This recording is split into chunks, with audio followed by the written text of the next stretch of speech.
Good evening and welcome back. Tonight, let us begin not with a battle or a crown, but with a single quiet picture. Imagine an old man sitting on a warm stone step at the close of day. He is barefoot, and the soles of his feet are worn smooth from a lifetime of walking. His skin is browned and creased by the sun of many summers, and his beard has gone the grey of wood ash, curling loosely against a robe of undyed wool that has faded to the colour of honey and old ivory. It hangs from one shoulder, gathered simply, as a working man might wear it. One of his hands is lifted, palm open, caught in the midst of a thought he has not yet finished speaking aloud. And below him, spread out in the last amber light, there is a small white town gathering along the slope of a hill, and above it a crown of pale marble columns catching fire in the setting sun, and beyond that the soft grey shimmer of the sea. Have you ever wondered how a handful of small towns on a rocky coast, no larger than the one this old man is looking down upon, could give the world so many of the ideas it still lives by tonight? Before we settle in together, take a moment to like the video and subscribe, but only if you genuinely enjoy what I do here. There is no need to hurry, and no need to prove anything to anyone. And if you are listening from somewhere special this evening, do drop your location and the local time in the comments below. I always enjoy reading where everyone is settling in for the night, in cities and small towns and quiet houses all across the world. Now, dim the lights and perhaps turn on a fan for that soft background hum. Pull the covers up to a comfortable place, and let us ease into tonight's long and gentle journey together. The land we now call Hellas is not a single broad country lying flat beneath the sun. It is a scattering.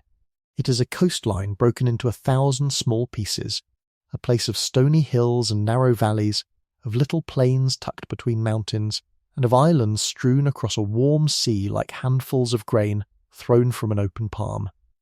In the far south there is a great limb of land reaching down into the water, and around it north and east. The ground rises into ranges that turn blue and then purple as the day grows late. Between the ridges the valleys are small, and each one holds only so much soil, only so much room to plant and to graze. And everywhere, never more than a day's walk away, there is the sea. This shape of the land mattered more than any single person who would ever live upon it.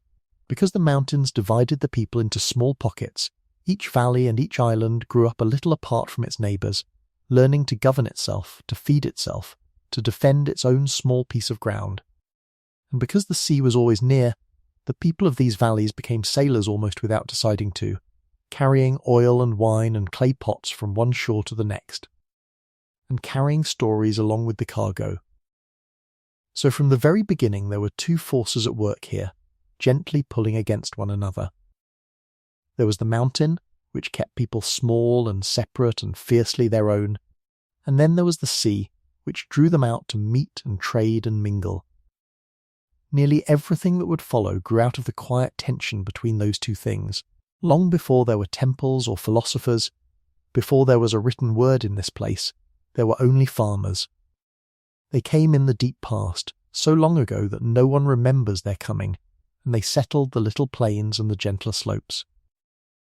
They cleared the brush and turned the thin soil, and they learned what the land would give. It would give barley, sown in the autumn and harvested in the early summer before the heat cracked the ground. It would give the olive, that patient silver-leaved tree that asks for little and lives for centuries, pressing its bitter fruit into a golden oil that lit their lamps and dressed their food and soothed their skin.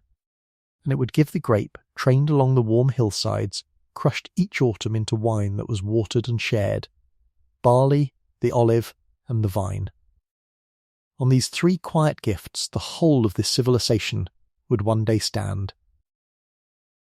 The early farmers lived in small villages of mud brick and stone, their roofs of branch and clay. They kept sheep and goats on the high thin pastures where nothing else would grow, and the animals gave them wool and milk and cheese, and, on feast days, meat. They fished the shallows with nets and lines. They gathered wild greens in the spring and figs at the summer's end. Life moved slowly here, guided by the turning of the seasons, by the rains that came in winter and the long dry gold of summer. They watched the stars to know when to plant. They buried their dead with care and set a few small clay cups beside them, as if to say the journey onward should not be taken thirsty. They did not yet know that they were the beginning of anything. They were simply living, season by season, on a hard and beautiful coast. Then, slowly on some of the islands and along some of the shores, the villages began to grow larger and richer.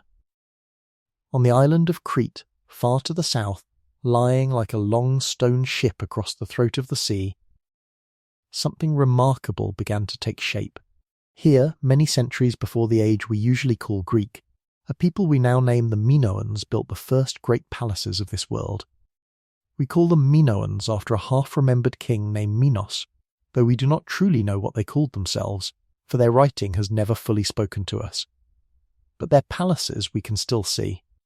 The greatest of them rose at Knossos, a vast rambling house of many rooms and courtyards and stairs, painted in bright colours, with great storerooms holding rows of tall jars for oil and grain and wine. The Minoans were people of the sea before all else. Their ships carried Cretan goods across the whole eastern water, to Egypt and to the coast of Asia and up into the islands, and their wealth came home in those same hulls. Because their island was ringed by that sea and guarded by their fleet, their palaces needed no great walls, and this tells us something gentle about them.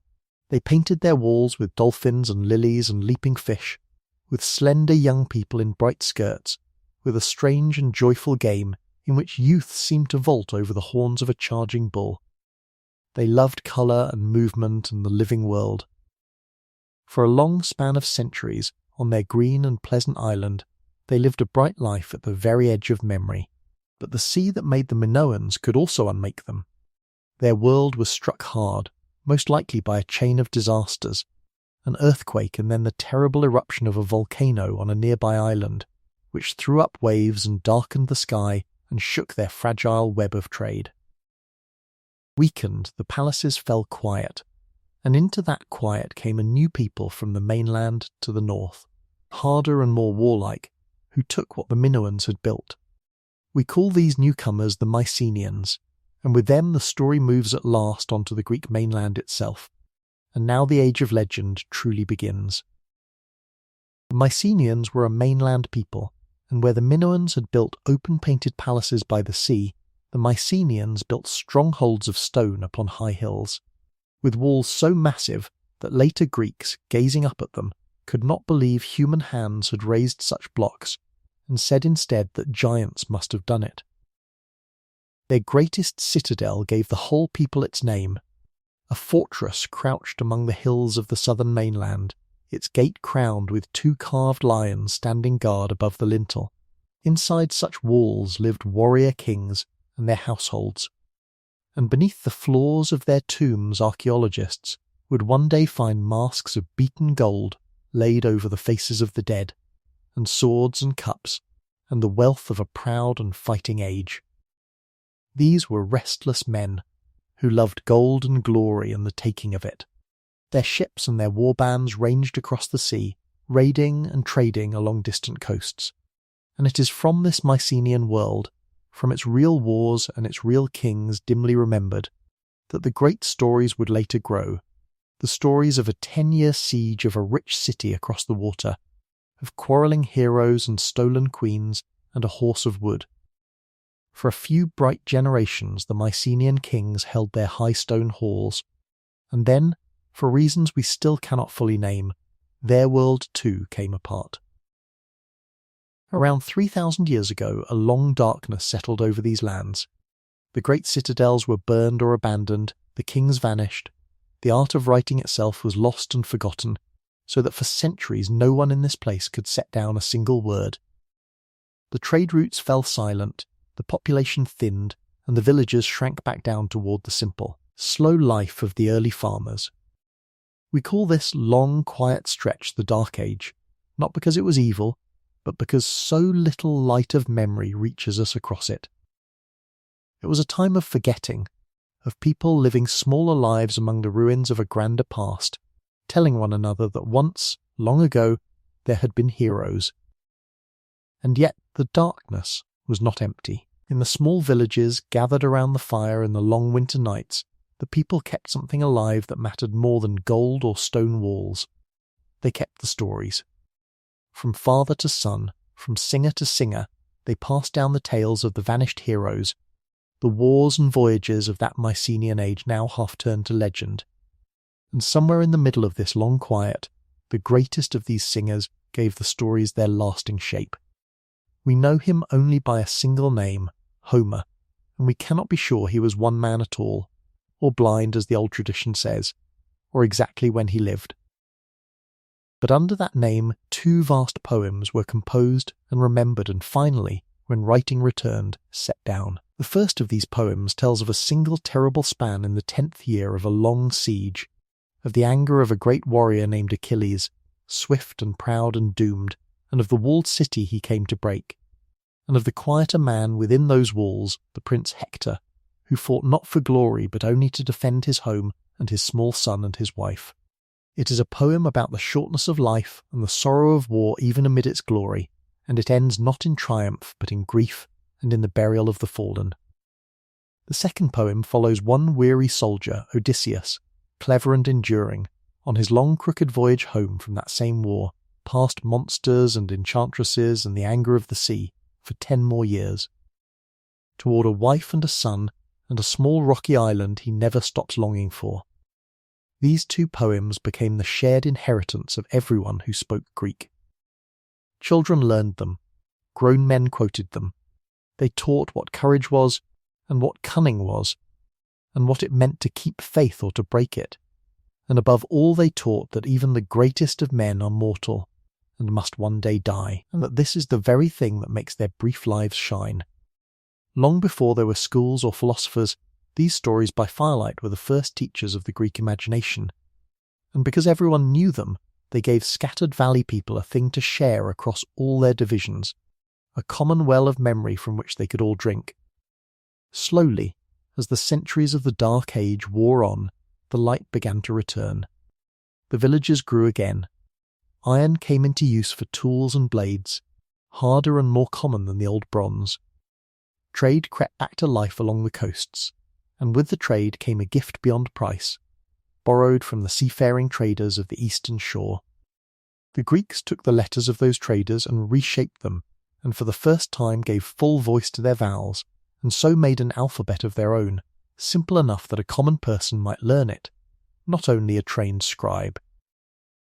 With that alphabet the long silence ended. Poems could be written down, laws could be set on stone for all to read, accounts could be kept, and a merchant far from home could send word back to his family. The recovery of the written word was quiet, but it changed everything that came after. As the town swelled, the Greeks began to gather themselves into a new kind of community, one that would become the beating core of their world. They called it the polis, which we usually translate as the city-state. It was not a city as we think of one, sprawling and enormous. It was a small thing, a single town and the farmland and villages around it, bound together as one self-governing body. Each polis had its own patron god, its own festivals, its own coins and customs and character, its own fierce pride. There were hundreds of them scattered across the mountains and islands, each convinced it was the true centre of the world. And though they all spoke the same tongue and knew the same poems and worshipped the same gods, they very rarely thought of themselves as one nation. A man was not simply Greek. He was an Athenian or a Spartan or a Corinthian first and always. At the centre of each polis, more often than not, there rose a high rocky place, a natural fortress where the people could shelter in danger and where the greatest temples were raised to honour the god who watched over the town. This high place they called the Acropolis, which means simply the high city. And below it, in the open ground at the foot of the hill, lay the beating heart of daily life, a broad public square called the Agora. The Agora was market and meeting place, and law court and gossip corner all at once. Here farmers sold their oil and figs, here potters and smiths kept their stalls. Here men gathered in the shade of the colonnades to argue and to bargain and to carry the news of the day.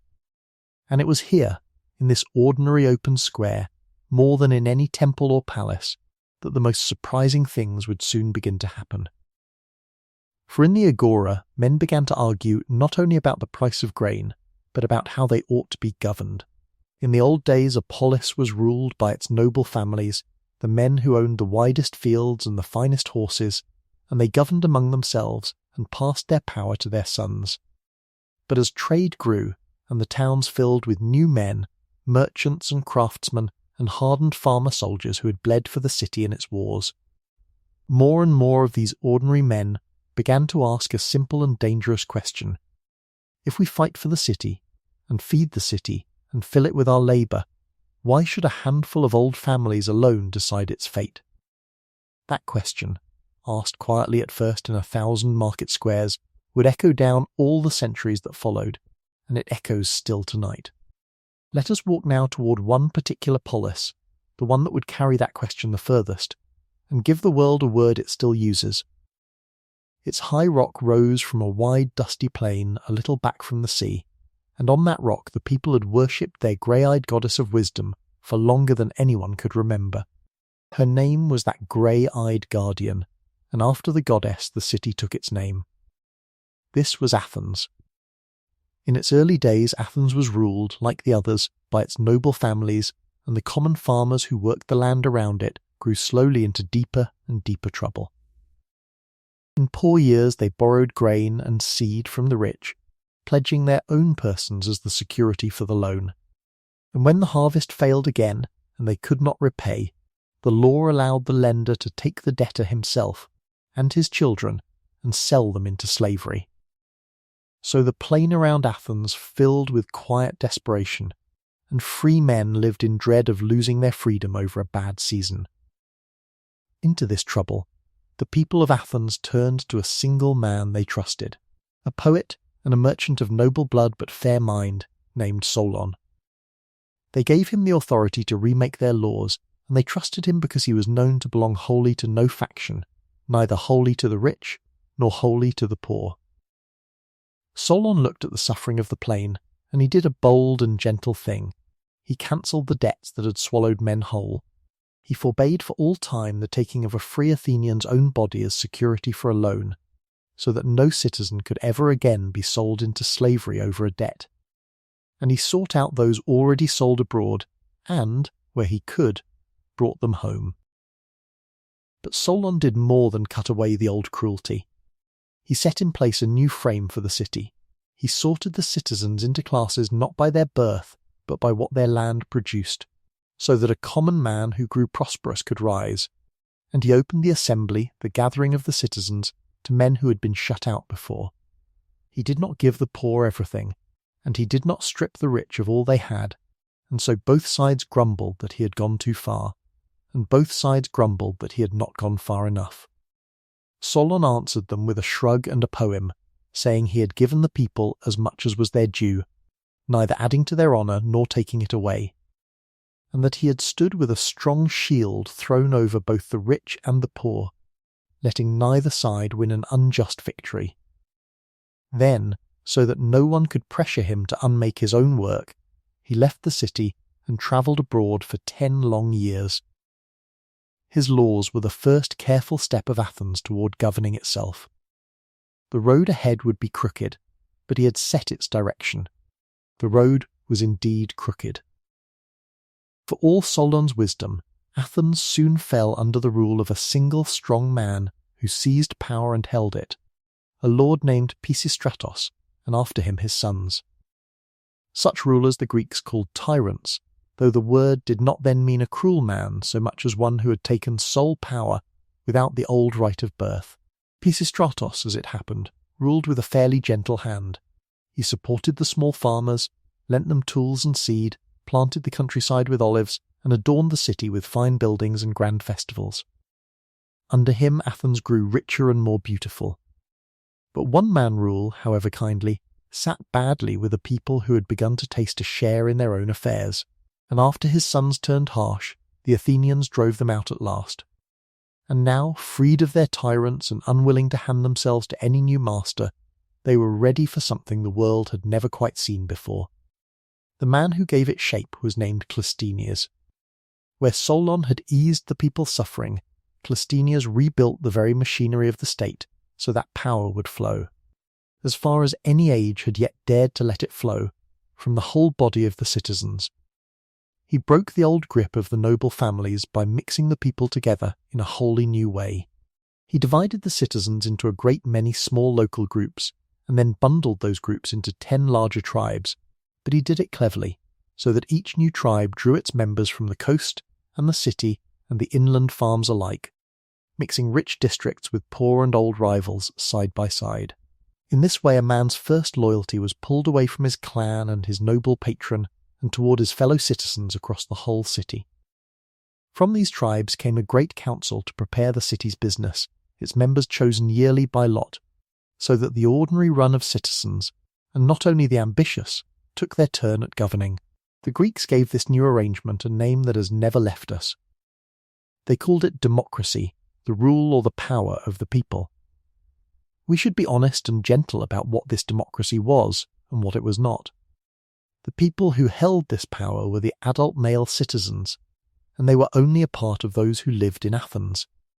Women had no vote and lived much of their lives within the household. The many enslaved people who laboured in the fields and mines and homes had no share at all. And those born elsewhere, however long they lived in the city, remained outsiders. By our own hopes it was narrow.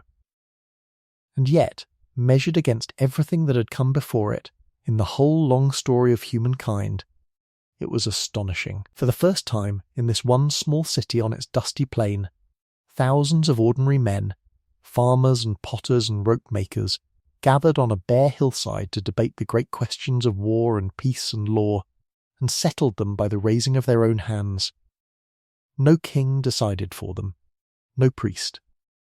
They decided for themselves, and having decided, they went home to their suppers. Something genuinely new had entered the world. While Athens felt its way toward this rule of the many, a very different polis was rising in the south, in a broad and fertile valley walled off by high mountains, watered by a swift river. This was Lacedaemon, the city of the Spartans, and no two cities that shared a language were ever more unlike. That stern city had grown strong by conquering the rich land around it, and reducing its neighbours to a vast population of bound labourers who worked the Spartan fields and vastly outnumbered their masters. And because the Spartans lived always among a subject people who might one day rise against them, they made of their whole society a single unsleeping army, and shaped every Spartan life toward one end, which was the making of soldiers who would never break. A Spartan boy did not belong first to his family. From a young age he was taken to live in the company of other boys, under hard discipline, taught to endure cold and hunger and pain without complaint, to obey instantly, to speak little and to the point, and to think always of the group before himself. They were given little, and expected to steal the rest, and punished not for the stealing but for being caught, so that even in want they learned cunning and nerve. They slept on beds of reeds they cut themselves from the river bank. They were toughened in body and bound to one another so tightly that in battle no man would leave his neighbour's side. And so the Spartan state produced, generation after generation, the most feared soldiers in all the Greek world, men who stood in an unbroken line of shields and spears and did not run. The Spartan way of life was severe, and it made little room for the softer arts. The Spartans built no great marble temples to rival others, wrote little poetry, and looked with suspicion on wealth and luxury and change, even forbidding for a time the use of gold and silver coin, so that no man might grow soft or proud. They were governed by an unusual and stable arrangement of 2 hereditary kings who led them in war, a council of elders, and overseers chosen each year, all balanced against one another, so that no single part might grow too strong. It was a slow, cautious, deeply conservative order, and the Spartans were quietly proud that while other cities rose and fell into turmoil, their own laws had stood unchanged for longer than anyone could remember. Athens gave the world the restless, questioning, creative spirit. The Spartan city gave it the image of iron discipline and the courage that will not yield. Between these two poles, the freedom of the many and the discipline of the few, all these related cities would swing for centuries, and in time the two would come to blows. But that lay still ahead. For now, across the scattered cities, the Greeks were doing something they did quietly and did well, which was to spread themselves across the sea. As the towns grew crowded and the little plains could feed no more mouths, city after city sent out bands of its people to found new cities on distant shores, sailing with a flame carried from the mother city's hearth to light the hearth of the new one. They planted Greek towns all along the coasts of the great inland sea, on the shores of southern Italy and the island of Sicily, along the coasts of Asia to the east, on the northern shores where the grain grew, and westward almost to the ocean's mouth. Wherever they landed, they brought their language and their gods, their olives and their vines, their agora and their assemblies, and so a boy born in a small stony valley might grow up to sail west and grow old under Greek columns beside a wholly different sea, still speaking the tongue of Homer. The Greek world was never one country, but by now it was a vast and glittering web of related towns strung around the water, all trading, all arguing, all deeply and quarrelsomely alike. Yet a shadow was gathering in the east, and it would, for a time, draw all these quarrelsome cities together. Far beyond the Greek towns of the eastern coast there had risen the greatest empire the world had yet seen, the empire of the Persian people, stretching from the rivers of the east to the very rim of the Greek sea, ruled by a king so mighty that he called himself the King of Kings. The Greek cities along that eastern shore had fallen under Persian rule, and when at last they rose in revolt, a few cities of the mainland, Athens chief among them, sent ships to help their kinsmen. The revolt was crushed, but the great king had marked the little cities across the water that had dared to meddle, and he resolved to punish them and to fold their small stony land into his vast dominion. So began one of history's most celebrated struggles in all of history, remembered ever after as the war of a free and scattered people against the largest power on earth.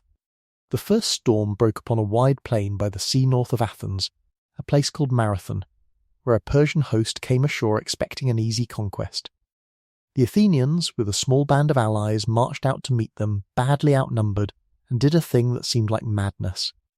They charged, at a run, straight into the centre of the far greater army, and through discipline and desperate courage and the weight of their bronze, they broke it, and drove the invaders back into the sea, and saved their city. The memory of that day, when free citizen farmers had stood against the servants of the great king and won, became a treasure the Athenians carried in their hearts forever after. A runner, the story tells, carried the news of the victory back to the anxious city, and having gasped it out, fell dead from the effort, and the distance he ran gives its name to a race that people still run to this very day. But the great king was not finished, and 10 years later his son gathered a host so enormous that the Greeks could scarcely count it. An army drawn from every province of the vast empire, and a fleet to match, and led it himself over the sea and down toward the Greek heartland. Now the cities faced not a raid, but an invasion meant to swallow them whole, and many, seeing the size of the thing coming, gave up their earth and water in submission. But a league of the stubborn cities, Athens and the Spartans at their head, resolved to resist. First they tried to hold a narrow pass in the north, a place where the mountains came down close to the sea, so that a small force might stand against a huge one. There a Spartan king named Leonidas held the gap with a tiny band, his 300 Spartans and their allies, and for days they held it, until a mountain path betrayed them, and the enemy came round behind. Then Leonidas sent most of the allies away to fight another day, and stayed with his Spartans and a few others who would not leave, and they died there to the last man, buying time with their lives. Over their grave the Greeks later set a simple stone that told the passer by only that here they lay, obedient to their city's laws. No boast. Only that.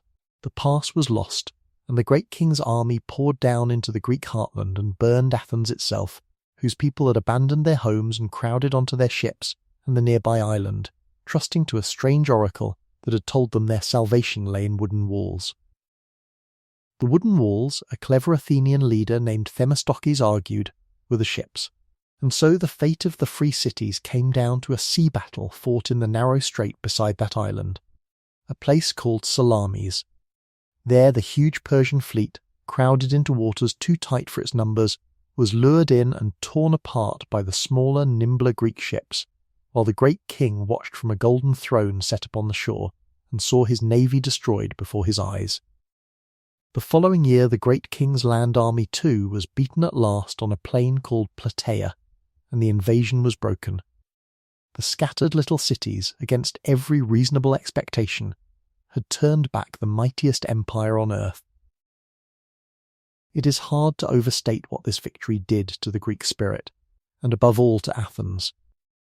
The people who had watched their city burn and had then, from their crowded ships, seen the enemy fleet shattered, came home to the ashes of their homes carrying an almost unbearable pride and confidence. They had fought for their own freedom, by their own choosing, in their own ships and their own bronze, and they had won. Out of that confidence, and out of the leadership Athens had shown at sea, grew the extraordinary flowering that we remember as the Golden Age. For the 2 generations that followed the great victory, this one small city on its dusty plain produced such a concentration of beauty and thought and daring as the world has rarely seen before or since, and almost never in so short a span. The man whose name is fixed above that Golden Age was Pericles. He was not a king, for Athens had no king, but a citizen among citizens who rose to lead the city by winning, year after year, the trust and the votes of the assembly. Tall and grave and famously self-controlled, so measured in his public bearing that his enemies mocked his calm. He guided Athens for 30 years, not by command but by persuasion, by the sheer weight of his reason and his character in the open debate of the assembly. Under his leadership the democracy widened further still, so that even the poorest citizen was paid a small wage for his day of public service, and could therefore afford to leave his work and sit in the courts and the council, and take his true share in the city.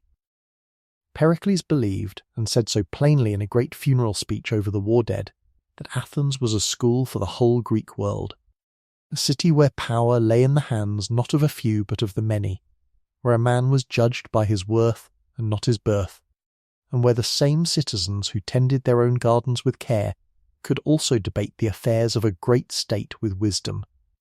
It was a proud vision, and for a while the city very nearly lived up to it. But Pericles gave Athens something more lasting than speeches, and it is the thing the whole world still travels to see.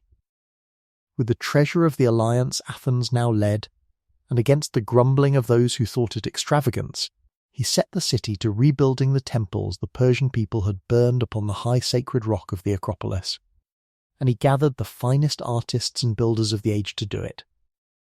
For years the high rock rang with the sound of chisels and the creak of ropes hauling marble up from the quarries, and when the work was done there stood upon the Acropolis a group of buildings so perfectly proportioned that they have been studied and copied and loved ever since. The greatest of them was the temple of the grey-eyed goddess herself, a long hall ringed with columns, holding within it a towering statue of the goddess herself bright with gold and ivory. Its builders shaped every line of it with such subtle care, swelling the columns ever so slightly, and curving the floor a hair, so that to the eye it should seem flawlessly straight and alive, that even in ruin, even with its roof gone and its statue long vanished, it has never stopped taking the breath away. That temple is the very crown of columns our old man on his stone step is gazing up at in the last amber light. The Golden Age was not only marble. In these same years the Athenians gave the world another gift that has never left it, and this one was carved not in stone, but in words and gesture and living voice. It was the theatre. Each spring, as part of a great festival to the god of wine and growing things, the whole city gathered on a hillside below the Acropolis, where seats had been cut into the slope in a great curving fan, tens of thousands of citizens sitting shoulder to shoulder under the open sky, looking down at a round dancing floor. And there, over the days of the festival, the poets of the city presented their plays, competing for a prize, while the people watched and wept and laughed together. Out of that hillside came the whole art of drama as the Western world would know it. There the tragic poets told the old dark stories of the myths, of proud kings brought low, of families cursed across the generations, of men and women caught between duties that could not both be kept. And they used these old tales to ask the hardest questions a person can ask. What do we owe the gods, and what do we owe each other? Can a good person do a terrible thing without knowing it, and still be to blame? Is it better to obey the law of the city, or the older law of the heart? A poet named Aeschylus, who had himself fought in the great war against the Persian Empire, showed how the endless cycle of vengeance within a cursed house could at last be broken and healed by the founding of a court of law, so that reasoned justice might replace blood for blood. A poet named Sophocles gave the world a princess who chose to bury her brother against the king's command, and to die for it, because she believed there was a law higher than any king's. And a poet named Euripides turned his gaze on the suffering of women and captives and the losers of wars, and made the proud city look uncomfortably at the cost of its own glory. And when the citizens had wept enough at tragedy, the comic poets took the stage and let them laugh. In the comedies, a poet named Aristophanes mocked everyone and everything without mercy. The generals, the politicians, the fashionable thinkers, even the gods, even Pericles, even the audience itself, in wild and bawdy and brilliant farces that could turn on a coin from the crude to the tender. That a democracy could sit and laugh at savage mockery of its own most powerful men, in a public festival, at public expense, tells us something about the freedom of that strange and wonderful city. In the theatre the Athenians did together what they did nowhere else so completely. They held up a mirror to themselves, and they looked. There was another gathering that drew Greeks together, and this one reached beyond any single city to embrace them all. Every 4 years, at a quiet green sanctuary in the western part of the land, sacred to the greatest of the gods, the scattered and quarrelsome cities laid down their weapons and sent their finest young men to compete in games held in the gods' honour. For the span of the festival, a sacred truce was declared across every Greek city, so that athletes and spectators might travel safely to the games, even through the territory of their enemies. There, before crowds gathered from every corner of the Hellenic world, young men ran and wrestled and boxed and threw and raced their chariots, competing not for money, but for a simple wreath of wild olive leaves cut from a sacred tree, and for a glory that would follow them home and be remembered for all their lives. To win at these games was among the highest honours a Greek could know, and his city would welcome him back through a breach specially made in its walls, as if to say that a city that could produce such a man had no need of walls at all. These were the Olympic Games, and though the sanctuary has long fallen silent, the idea of them, of the whole world laying down its quarrels every 4 years to meet in friendly contest, has been reborn in our own time and lives on tonight. So the Greek genius poured itself out in many directions at once, into marble and drama and contest, and the daily practice of self-rule. But there was one more direction, quieter than all the others, that would in the end outlast the temples and the games, and even the memory of the wars. For in these same years, in the shaded walkways of the agora, and in the private houses of the city, and along the roads between the towns, certain men had begun to ask a wholly new kind of question. They were not content to be told by the old poets that the world was as it was because the gods had made it so. They wanted to know what things were truly made of, and how they came to be, and how a person ought to live, and what it meant to know anything at all. These men we call the philosophers, which means simply the lovers of wisdom, and they are perhaps the most lasting gift this small land ever gave. The first of them had appeared even before the Golden Age, out on the wealthy Greek cities of the eastern coast, where trade had made men prosperous and curious. Looking at the endless changing world around them, the sun, the sea, the turning seasons, they asked whether beneath all the change there might be some single underlying thing, some basic stuff out of which everything else was made. One said it was water, another said it was air, another, gazing at how fire is never still, said that all things flow and change forever, and that a man can never step into the same river twice, for fresh waters are always flowing past him. Another, of an opposite mind, argued that change itself was an illusion, and that reality was one changeless whole. And one bold thinker guessed, with nothing but reason to guide him, that all matter was built of tiny pieces too small to see. Invisible particles moving in an empty void, a guess that would sleep for 2,000 years before the world caught up to it. These early thinkers were often wrong in their particulars. But in turning to the world itself for their answers, in seeking causes in nature rather than in the whims of the gods, they lit a lamp that has never since gone out. And now we come to the man on the stone step, or at least to the kind of man he is. For in the very heart of Golden Age Athens there walked a philosopher who wrote not a single word, and yet changed the course of all thinking that came after him. His name was Socrates, and he was, by every account, a strange and unforgettable figure. He was old and plain, even homely, with a broad flat nose and a heavy belly, and he went about the city barefoot in a simple worn robe in every season, caring nothing for money or comfort or fine appearance. He had a curling grey beard and a steady, amused, deeply attentive gaze, and he passed his days not in any school or shop, but in the open agora and the wrestling grounds and the doorways of the city, falling into conversation with anyone who would talk with him, the young and the old, the powerful and the humble alike, his hand often raised as he framed yet another question. For questions were his whole method and his whole gift. Socrates claimed again and again that he himself knew nothing, that he was wise only in this one thing, that he alone understood how little he truly knew. And so he would approach some confident man, a general certain he knew what courage was, a priest sure he understood what holiness was, a politician certain he knew what justice was, and he would ask them, with perfect courtesy, simply to explain it to him.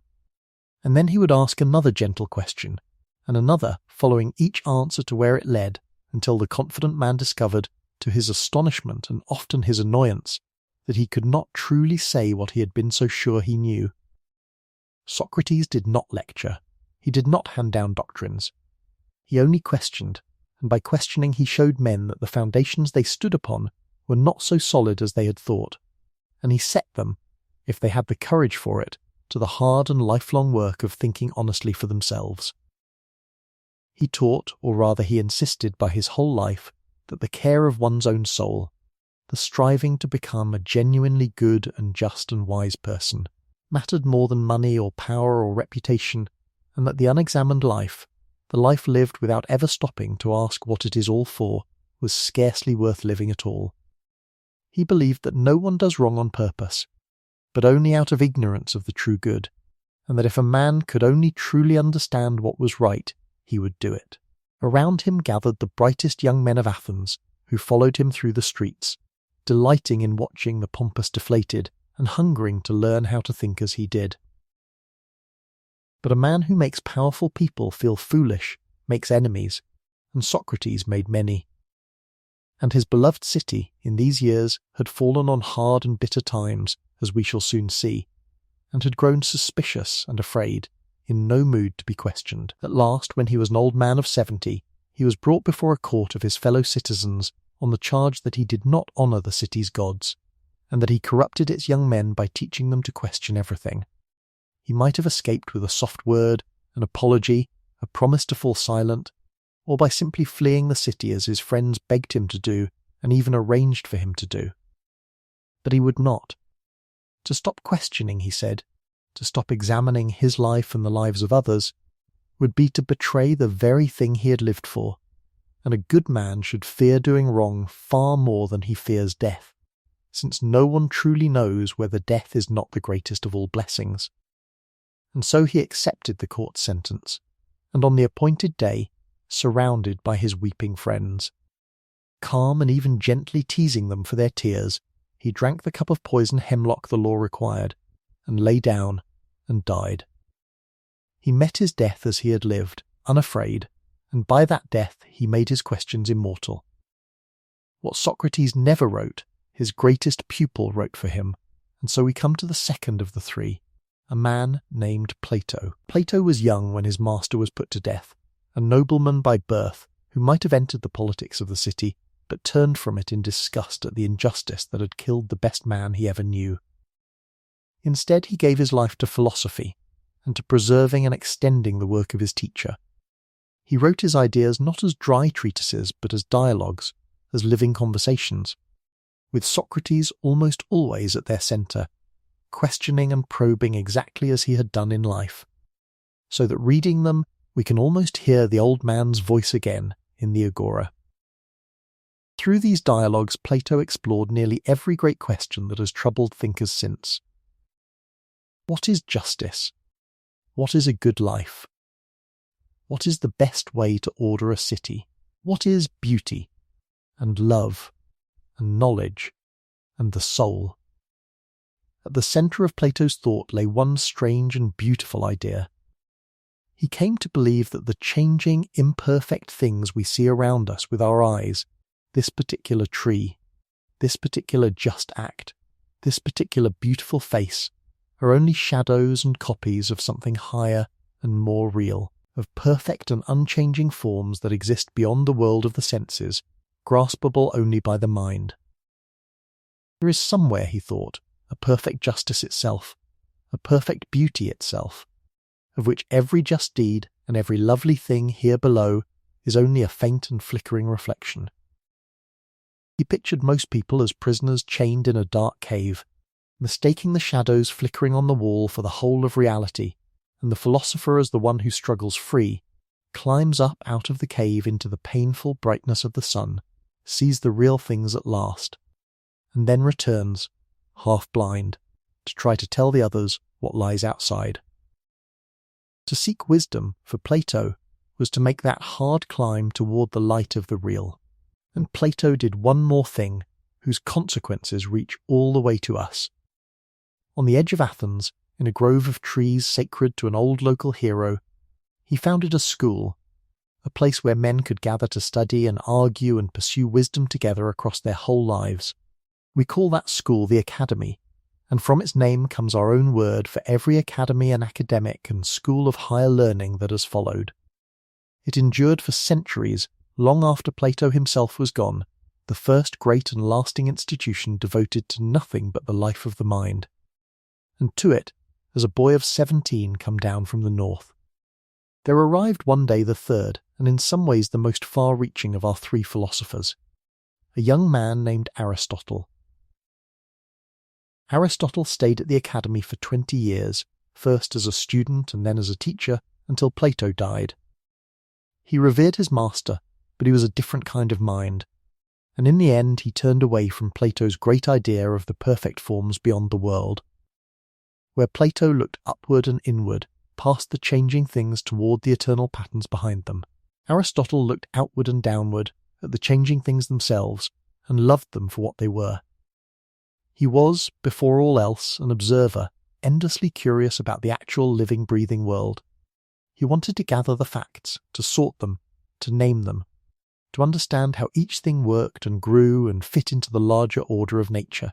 And so, more than perhaps anyone before him, he set about the patient business of studying everything. And he did study everything.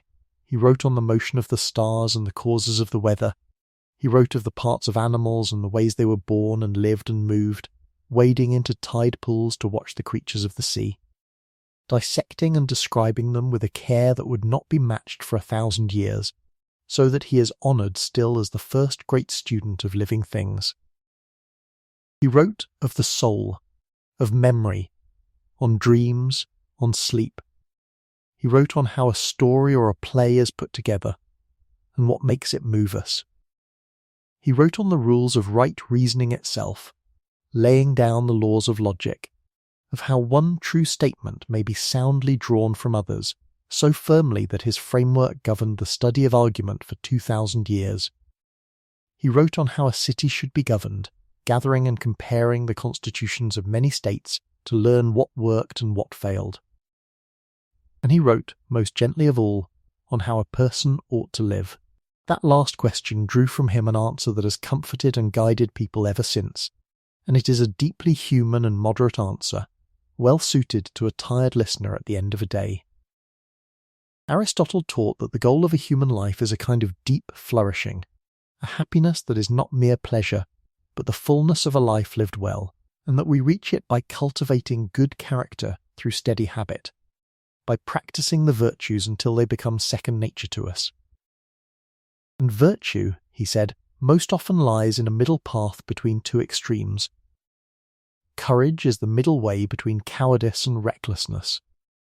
Generosity is the middle way between stinginess and waste. A good life is not one of grand gestures, but of balance, of steady practice, of becoming, little by little and day by day, the kind of person who does the right thing gladly and without strain. It is wisdom you can carry to bed with you and wake to in the morning.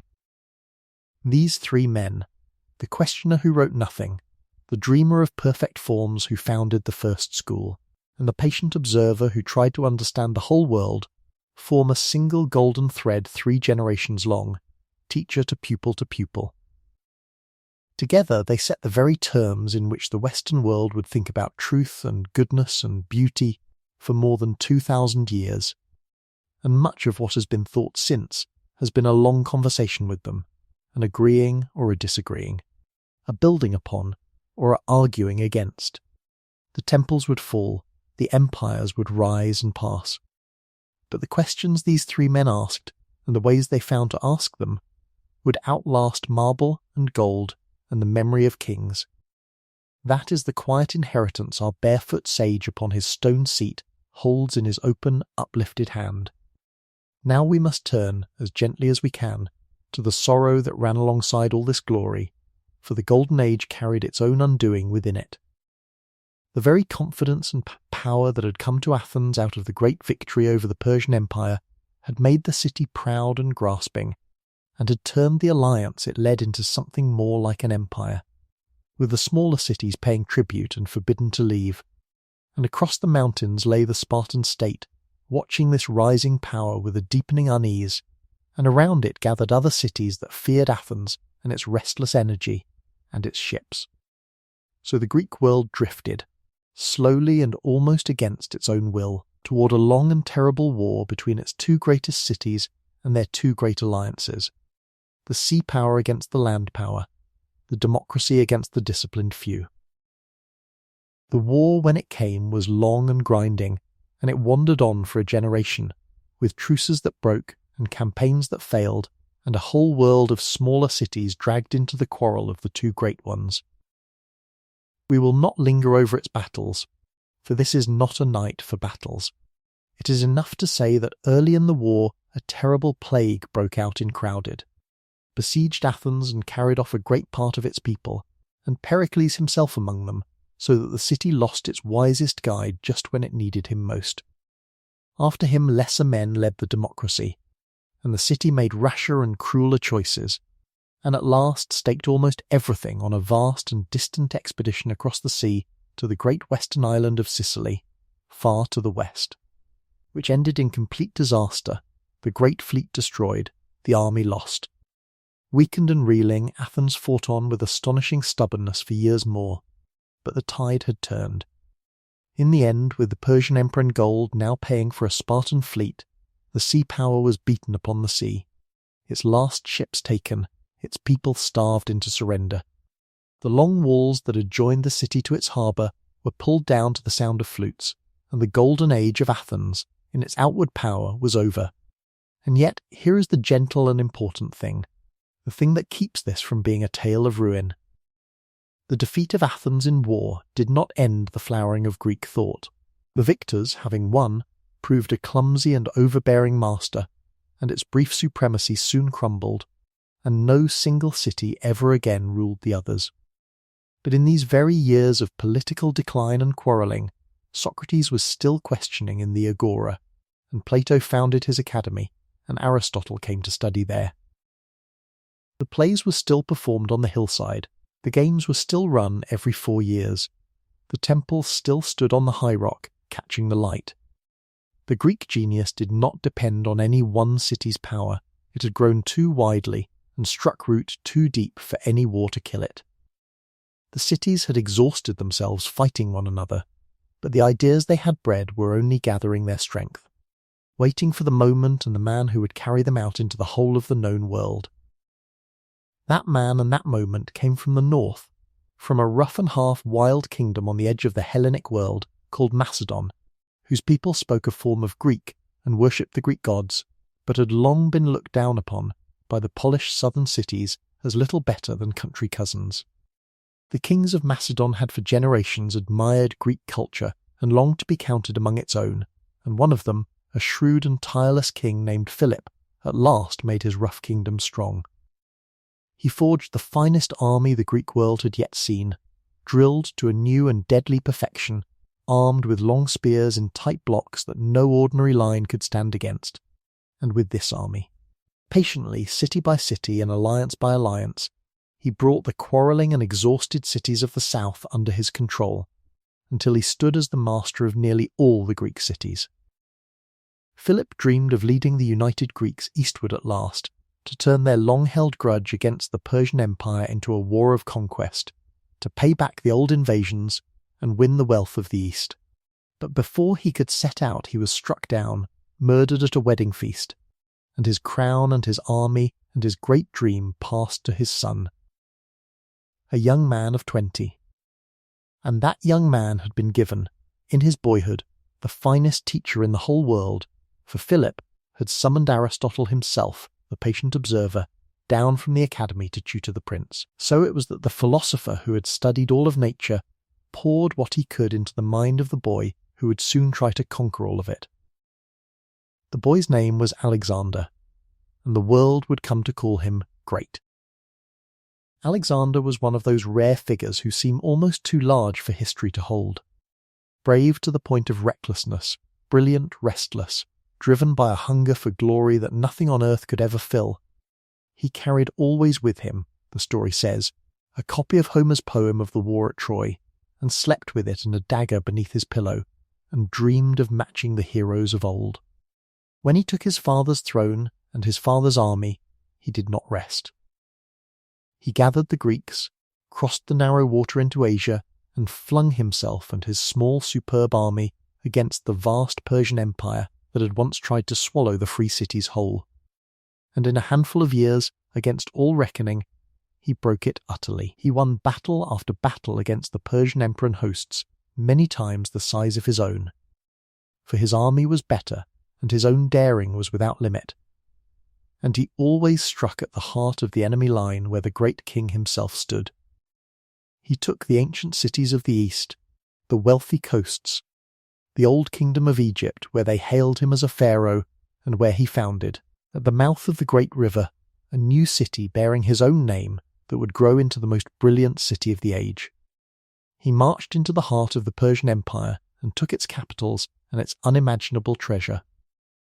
The great king fled before him and was killed by his own followers, and Alexander, the boy from rough Macedon, sat upon the throne of the King of Kings, master of the largest empire the world had ever known, and still he did not stop.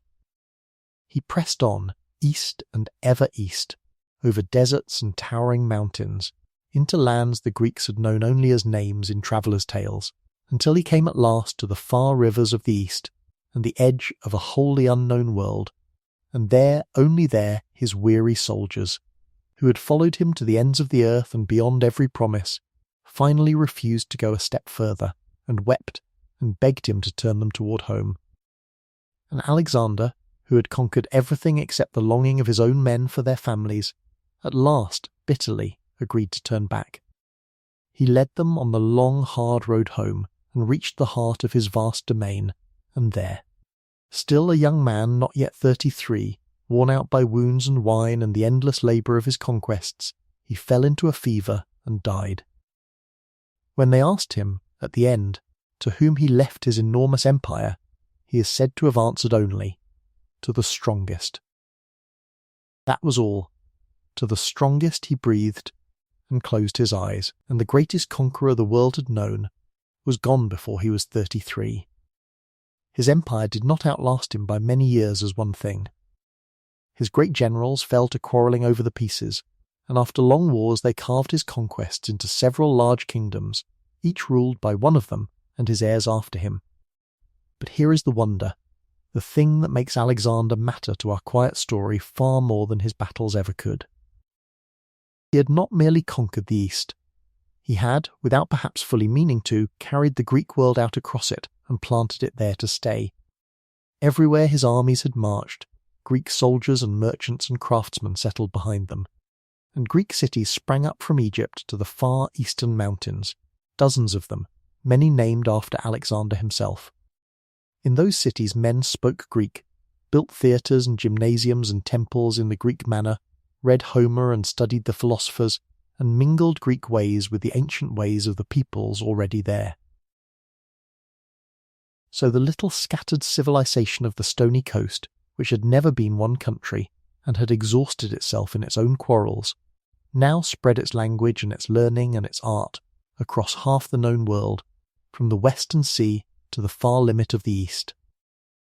This was the great spreading out that historians call the age that followed Alexander, an age in which Greek became the common tongue of trade and learning across a vast sweep of the earth, spoken in the markets of Egypt and the courts of Asia.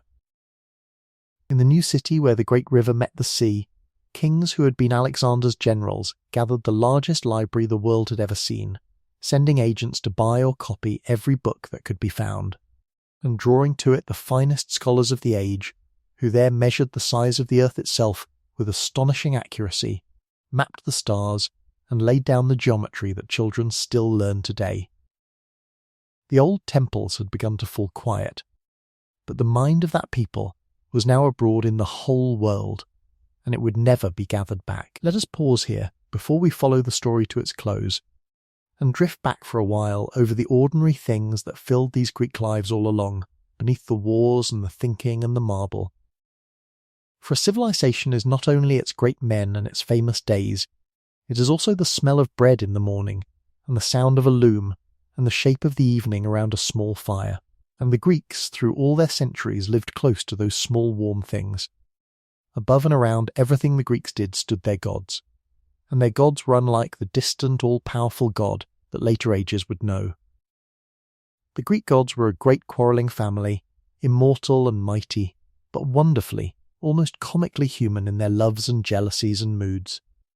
They were imagined to live upon the highest mountain in the land, its summit lost in cloud, feasting and squabbling and meddling endlessly in the affairs of men. There was the king of the gods, lord of the sky and the thunderbolt, powerful and often unfaithful and forever being scolded by his stern queen. There was his brother, the god of the sea, who shook the earth and stirred the storms. There was the grey-eyed goddess of wisdom and craft and just war, who had sprung fully grown from her father's head and who watched over the city of Athens. There was the bright god of the sun and music and prophecy, and his sister the cool huntress of the moon and the wild places, and the limping smith god of the forge, and the goddess of love born from the foam of the sea, and the swift messenger with wings upon his heels, and the god of wine and wild joy in whose honour the theatres were built. These gods the Greeks did not so much fear as bargain and live with. They built them temples, not as places for worshippers to gather inside, for the rituals were held in the open air, but as beautiful houses for the god to dwell in, each holding the god's image. They brought offerings and poured out wine, and burned a portion of their feasts upon the altars, asking for good harvests and safe voyages and healthy children, and giving thanks when these came.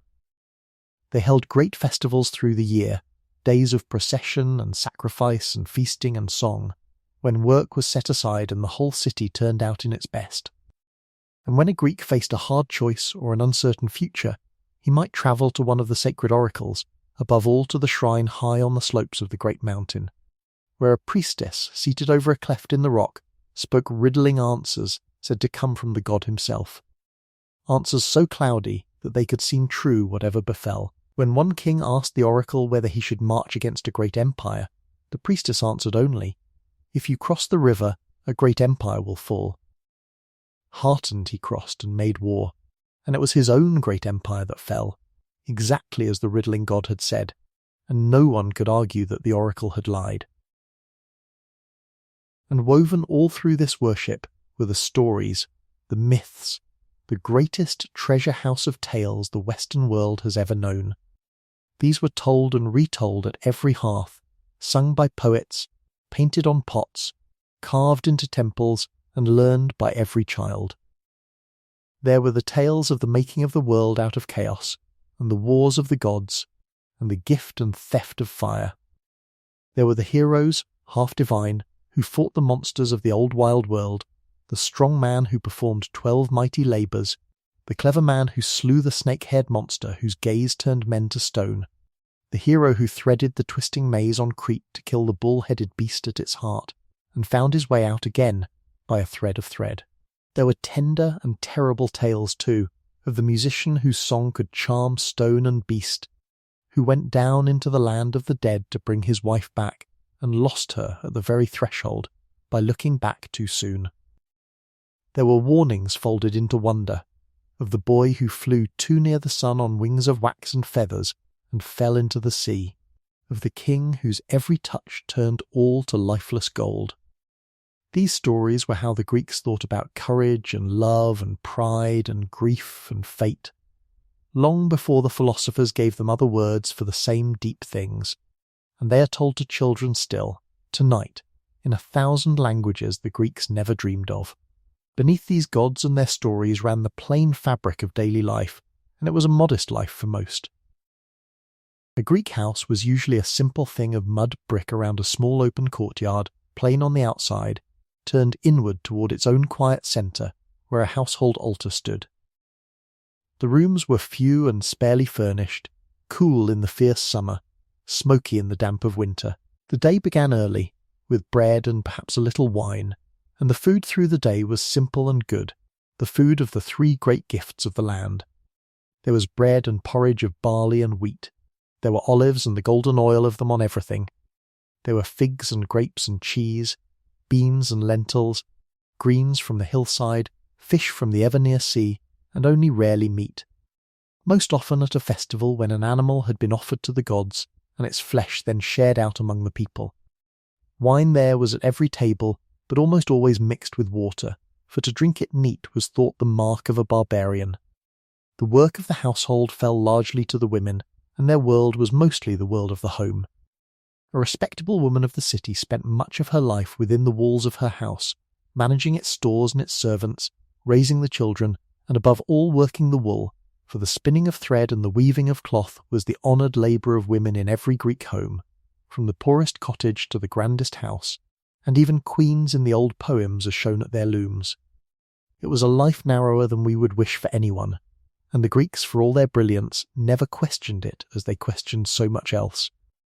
Yet within it women held real sway over the household and its rights, and in the festivals and the mourning of the dead and the worship of certain goddesses they took the leading part, and stepped, for those sacred days, out into the light of the whole community. The children of these cities played much as children have always played, with dolls of clay and rattles and little carts, with knucklebones and hoops and balls, with pet dogs and birds and, the pictures show us, a great many toys.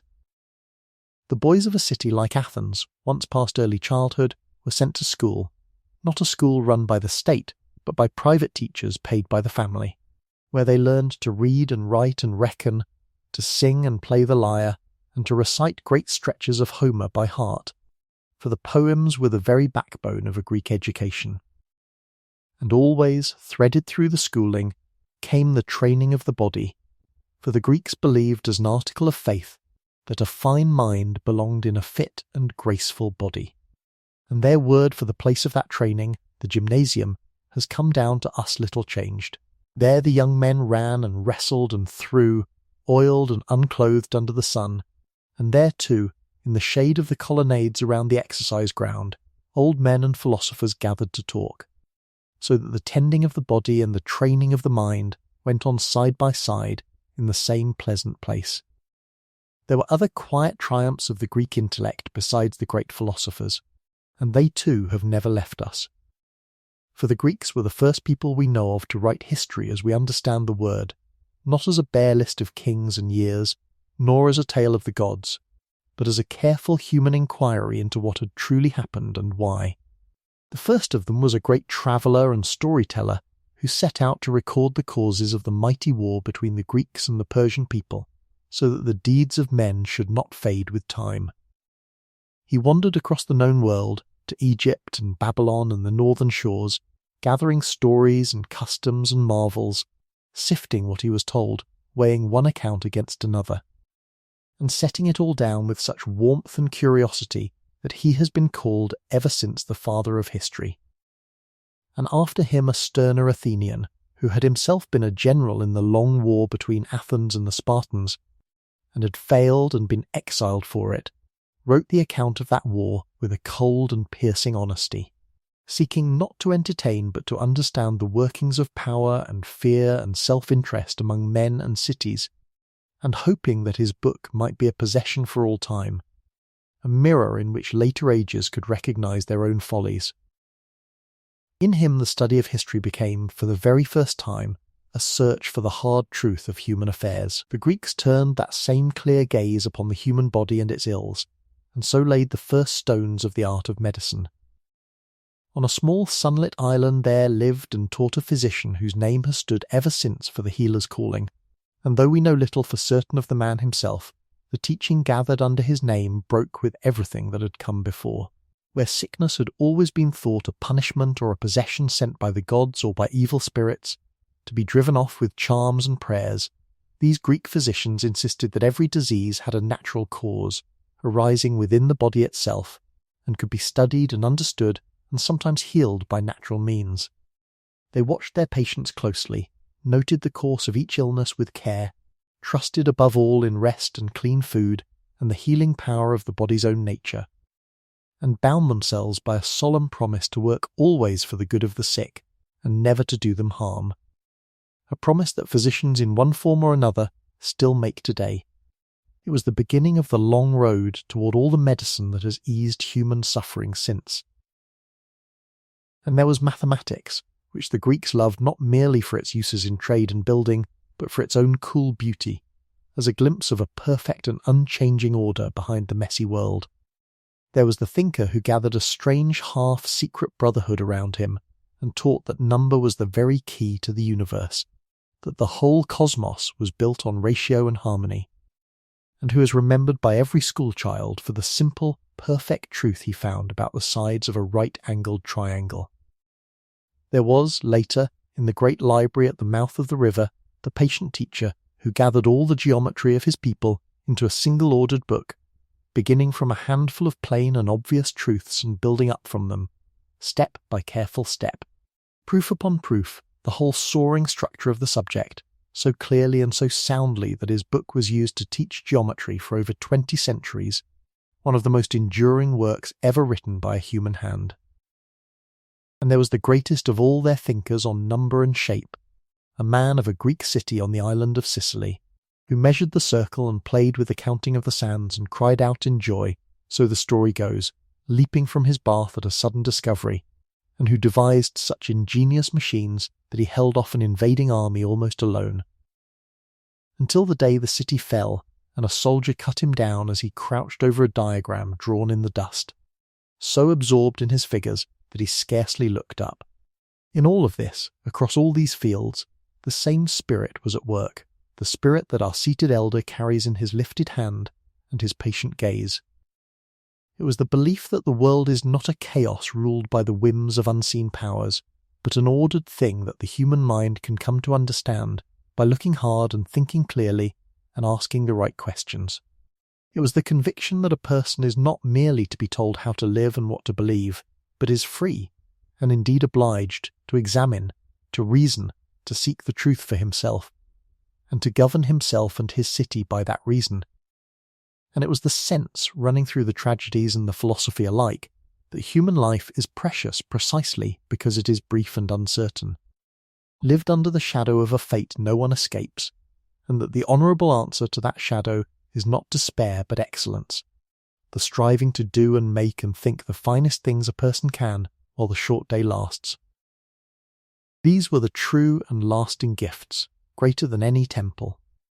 And they were already, by the age of Alexander, loose in the world and spreading, carried in ships and in memories and in copied books, far beyond the little rocky coast that had first given them birth.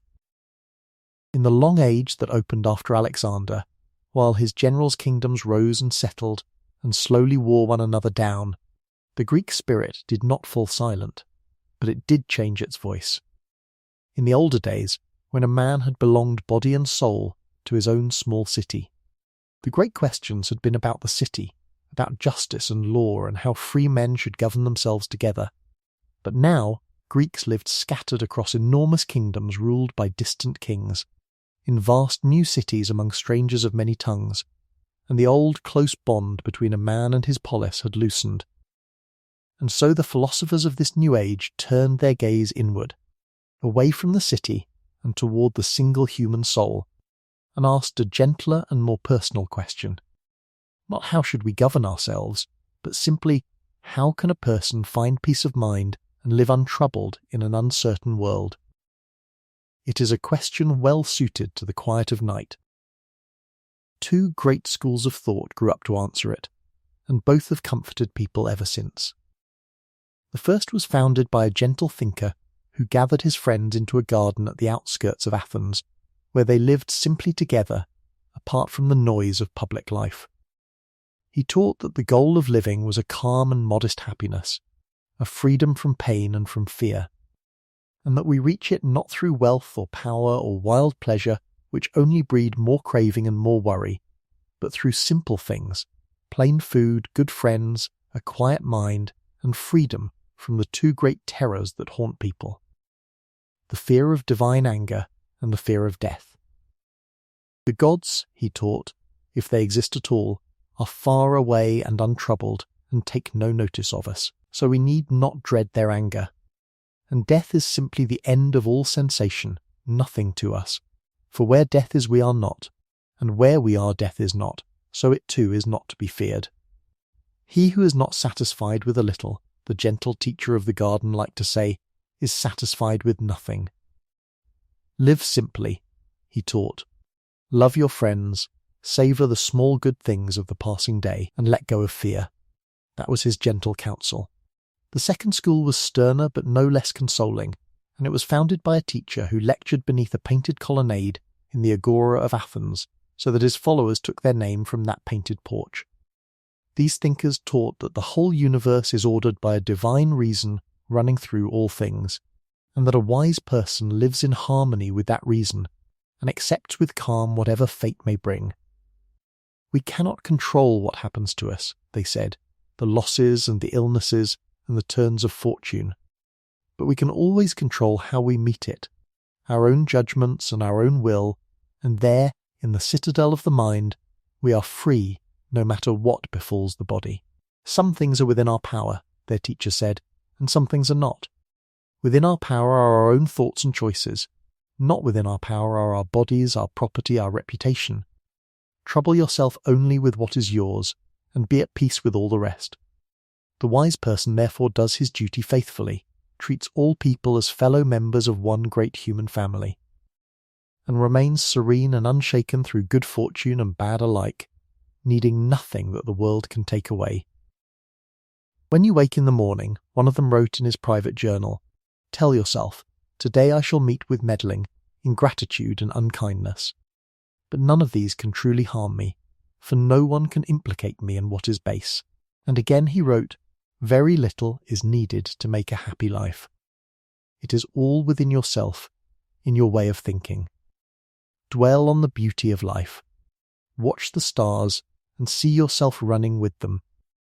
This calm and dutiful philosophy would travel far, and in later centuries it would console emperors and slaves alike, and it consoles people still.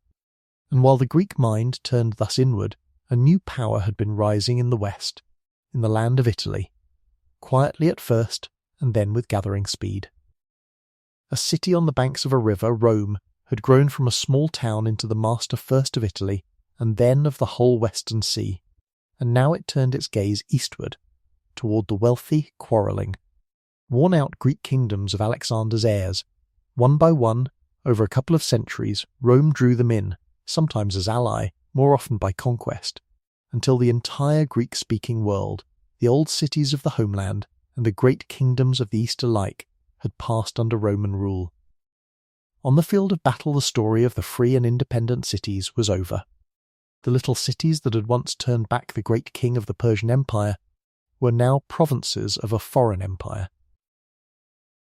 And here we come to one of the most beautiful turns in the whole long human story, a thing worth carrying gently into sleep. For although Rome had conquered the Greek lands with its armies, that older people, in a far deeper way, conquered Rome. The hard, practical, disciplined Romans, so gifted at war and law and the building of roads and the ruling of men, looked upon the older Greek civilization they had swallowed, and instead of despising it, they fell in love with it. They learned Greek, they read Homer and the tragedies and the philosophers. They brought Greek teachers into their homes to educate their sons. They copied Greek statues by the thousand and raised Greek columns over their temples and their forums. Their poets reshaped the Greek myths and the Greek forms into a literature of their own. Their thinkers took up the Greek philosophies, and a Roman emperor would one day write his private meditations in Greek as a devoted follower of that stern and calming school of the painted porch. You have power over your own mind. Their teaching held, not over outside events. Realize this, and you will find your strength. A wise Roman poet said it plainly. Captive Hellas, he wrote, took her fierce conqueror captive, and brought the gentle arts into the rough country of the victor. The conquered had conquered the conqueror. The conquered had conquered the conqueror, not with weapons, but with the beauty of her mind. And because Rome then carried her power and her culture across the whole of the Western world, from the sands of Africa to the misty islands of the north, the Greek inheritance that Rome had taken to heart was carried with it, everywhere the legions marched. So the ideas born on the little stony coast now had two great vessels to carry them onward. There was the enduring Greek-speaking world of the East, where Greek remained the language of learning and faith and daily life for well over 1,000 years more, in a long-lived empire centred on a great city on the straits between the seas, which preserved the old books through all the storms of the ages. And there was the Latin West, which had drunk so deeply of the Greek spirit that it could never again be wholly without it, even in the hardest and darkest times that followed. The old temples were falling quiet now, their festivals fading, their oracles growing still, but the harvest of the Greek mind had been gathered into other barns, and it would keep through long winters, waiting. Before we let the story settle toward its rest, let us give a little while to the beauty the Greeks made with their hands, for it is among the tenderest of their gifts, and a soothing thing to picture in the dark. When we imagine that ancient people, we most often imagine its sculpture, those calm figures of white marble, and there is a whole quiet story in how they came to look as they do. In the earliest days the Greeks had carved their statues stiffly, in the manner of the older peoples of the East, standing rigid and straight with one foot forward and a fixed faint smile, more like guardians than like living men. But slowly, over generations, the sculptors learned to look harder at the living body, and to set it free. They learned to let the weight rest naturally on one leg, so that the hips and shoulders tilted gently, and the whole figure seemed to breathe and to stand at ease. They learned to carve muscle and cloth so that the marble seemed soft, and to catch a person not frozen, but in the midst of a movement, a runner gathering himself, a discus thrower coiled to hurl, a god at rest. They sought always a serene and balanced perfection, an ideal of calm and harmony rather than the raw copying of any single flawed and particular face, and they reached it so fully that their finest works have been the measure of beauty for the Western world ever since. And we must picture these things as they truly were, not as we usually meet them, for time has played a gentle trick on us. The marble temples and statues that come down to us are bare and white, and we have grown to love that pale austerity. But in their own day they were not white at all. The Greeks painted their statues and their temples in bright, even gaudy colours, reds and blues and golds, painted the eyes and the lips and the hair, hung the marble figures with real bronze weapons and jewels, so that the temple upon the sacred rock at Athens, which we picture as pale and grave, once blazed with colour against the blue sky, its sculptures picked out in vivid paint, its great doors of bronze, its goddess within gleaming with gold and ivory. What we take for cool white serenity is only the ghost of it, the colour long weathered away, leaving the beautiful bones behind. It is worth knowing as we drift off that the past was more richly coloured than its ruins let us see. Their buildings followed the same long patient search for harmony. The Greek temple grew from the simplest of ideas, a rectangular room to house the god's image, ringed about with columns holding up a low-peaked roof, and over the centuries the Greeks refined this one form with endless loving care until it reached a perfection that has never been improved upon, only imitated. They worked out the pleasing thickness and spacing of the columns, the gentle swelling of their shafts, the crown of carved leaves or scrolls at their tops, the balance of solid and open, of light and shadow beneath the eaves, tuning it all like a musician tuning an instrument until every part answered to every other in quiet accord. And this simple, noble form of columns and pediment proved so satisfying to the human eye that it has been built and rebuilt for 2,500 years. In every corner of the world the Greek legacy has reached. It stands in the banks and courthouses and libraries and grand houses of nations the Greeks never knew existed. When you have seen a row of tall columns holding up a triangular gable above the door of some dignified building, you have seen the ghost of a Greek temple, and the memory of that little stony coast, standing quietly in a wholly different age. And the language itself, the beautiful and supple Greek tongue in which all of this was thought and written, has seeded our own speech more thickly than we ever notice. When we speak of democracy and politics and history, of philosophy and mathematics and music, of theatre and drama and comedy and tragedy, of atoms and planets and galaxies, of physics and biology and geography, of rhythm and harmony and melody, of energy and character and idea and problem and method, we are speaking Greek, worn smooth by the centuries but Greek still. The coins of that ancient marketplace passed from hand to hand for so long that we have forgotten whose faces they bear. That barefoot elder spoke in words that are, in a hidden way, still in our mouths tonight. If you have found this journey soothing so far, and you would like more long, quiet nights of history like this one, you might gently subscribe before we go on, though only, as always, if it truly brings you rest.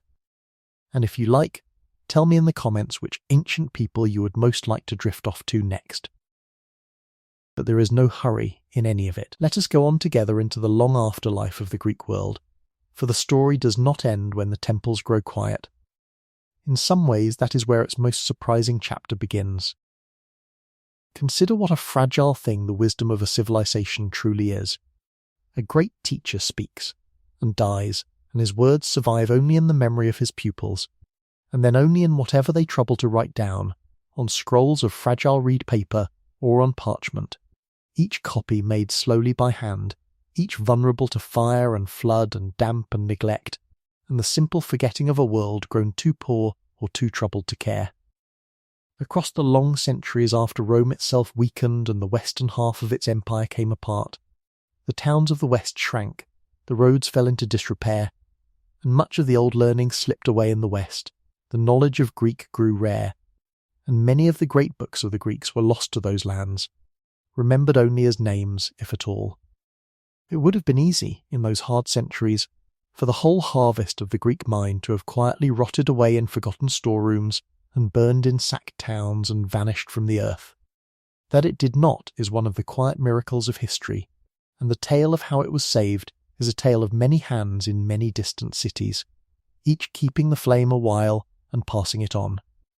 In the Greek-speaking empire of the East, in the great city on the straits, patient monks and scholars went on copying and reading the old books century after century, through wars and sieges and long declines, so that the words of Homer and Plato and the rest were never wholly lost, but slept safely in their libraries, waiting, and far to the south and east. When a new and brilliant civilization arose across the lands of the old Greek East, its scholars, hungry for knowledge, sought out the Greek books of medicine and mathematics and philosophy, and had them carefully translated into their own tongue, and studied them and treasured them, and then did something finer still. They did not merely keep the Greek learning, they carried it forward, adding their own great discoveries in medicine and astronomy, and above all in the art of number, so that when the West at last reawakened it would find the old Greek wisdom not only preserved but enriched, handed back to it with interest through the scholars of distant sunlit cities that the ancient Greeks had never known. And reawaken the West did. Slowly, over long centuries, the towns of the West grew again, and trade revived, and with a little peace and wealth came once more the leisure to wonder and to read. Scholars began to hunt for the old lost books, to learn Greek again, to gather in the first universities and pore over the recovered texts of Aristotle and the rest. And then, in a great flowering that began among the merchant cities of Italy, the men of the West turned back with a passionate love toward the whole inheritance of Hellas and Rome, rediscovering the old books, unearthing the old statues from the ground where they had lain buried, and taking the ancient ideals of beauty and reason and the dignity of the human person as the very banner of a new age. Artists studied the calm perfection of the Greek statues and learned again to carve and paint the human form in all its grace. Thinkers took up the old questions the Greeks had asked and asked them anew. Builders raised again the columns and the harmonious proportions of the Greek temple. It was, quite consciously, a rebirth, a bringing back to life of the spirit of that little stony coast after its long sleep, and it lit the way into all the centuries of discovery that followed. From that rebirth the seeds ran on and on. The men who first turned the clear Greek gaze upon the heavens and the falling of bodies and the workings of nature, and so began the whole vast enterprise of modern science, knew themselves to be the heirs of the Greek thinkers who had first dared to seek natural causes for natural things. And when, long after, men in distant lands the Greeks had never imagined sat down to build new nations upon the radical old idea that a people might govern itself, that power should rest with the citizens and not with a king, they reached back consciously across more than 2,000 years to the dusty hillside at Athens, where farmers and potters had once raised their hands to decide their own affairs, and they took from that little city, imperfect as it had been, the very word and the very dream of the rule of the people. The idea that had first stirred in the agora, the idea for which Socrates had died, the idea that a person is free to reason and to seek the truth and to help govern his own community, had not perished with the temples. It had only travelled and slept and waited and risen again, in city after city, age after age, farther and farther from the small warm coast where it was born. Let us drift back once more now into the ancient land itself, and spend a little quiet time simply living through a year in one of its small towns. Before we say our good night, for under all the great events, the wars and the learning and the rise and fall of powers, life on that coast went on turning with the seasons, as it had for the earliest farmers and would for their children's children, and there is deep peace in that slow turning. The Greek year began, in many of the cities, not in the cold of winter, but in the heat of high summer, after the grain was safely in.